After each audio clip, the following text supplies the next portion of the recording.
Welcome, guys. Today we're stepping back into the vibrant and scandalous world of Miss Henderson Presents, a musical that celebrates courage, camaraderie, and a whole lot of, well, you'll see. Join us as we follow two people, a man and a woman, who both transform a struggling London theater into a beacon of entertainment and a source of much needed morale during the Blitz bombing of World War II. Miss Henderson Presents is a musical comedy with music by George Fenton and Simon Chamberlain, with lyrics by Don Black and a book by Terry Johnson.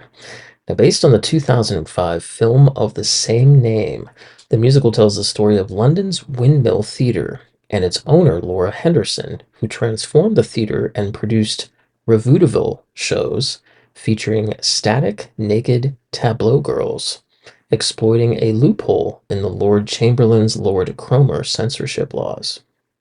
Now, the Windmill Theatre was a variety and revue theatre best known not only for its nude tableau vivants, but also where many prominent British comedians of the post-war years started their careers until its reversion back to a cinema in 1964. Now, in 1909, a French cinema called the Luxury Palace opened on the corner of a block of buildings that included the Apollo and Lyric theaters, pretty much where Archer Street joined Great Windmill Street just off Shaftesbury Avenue. The building complex incorporates Piccadilly Buildings, an 1897 building which houses the offices of British Mutoscope and Biograph Company, which were both early producers of silent films. Now, the Luxury Palace was one of the first palaces where early silent films were shown. As larger cinemas were opened in the West End, business slowed, and the palace was eventually forced to close. For a brief time in 1929, it was reopened by a Dutch-born Polish film journalist by the name of Elise Cohen, where it would transform into the first art cinema in Britain showing foreign films.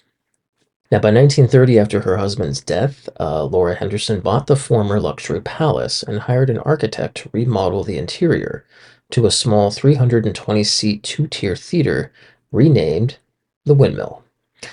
Opening in June of 1931, the Windmill established itself first as a playhouse, but with its existence becoming short and unprofitable, it soon returned to screening films, such as 1930's Blue Angel.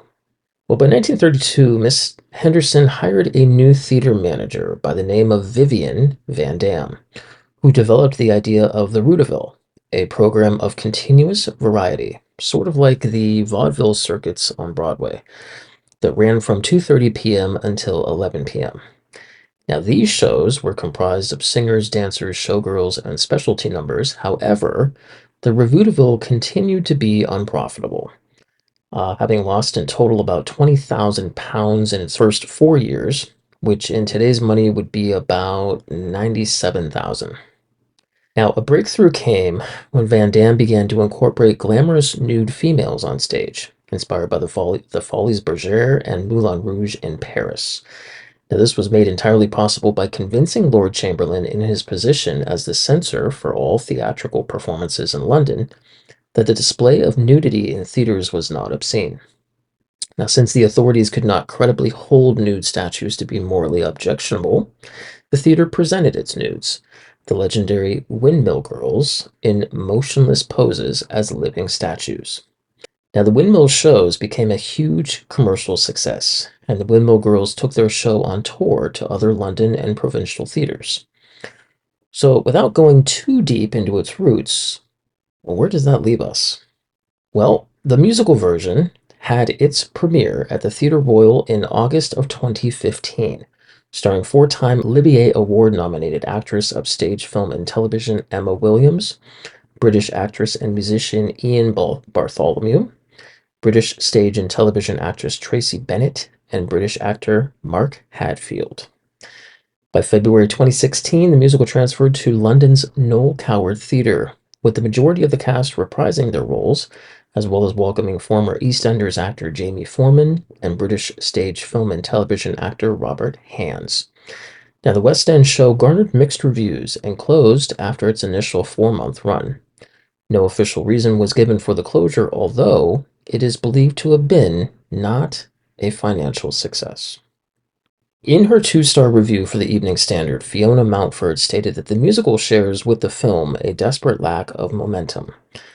And of the songs, well, none of them are memorable. However, in his 4-star review for the stage, Mark Shenton stated that the show doesn't shy from occasional hard edges. Instead, by concentrating on the backstage lives of the dancers and management of the windmill, there's more of a jaunty, frequently patriotic flavor to it that both sings and occasionally, well, stings. Alright guys, well, we've witnessed the power of entertainment to lift spirits, the strength of community in the face of adversity, and the inspiring determination of individuals who dared to be different. May the spirit of Miss Henderson, her boldness, her generosity, and her unwavering belief in the importance of a good show stay with you long after the applause has faded. Guys, until our next theatrical adventure, may your days be filled with courage, laughter, and perhaps just a little bit of unexpected sparkle.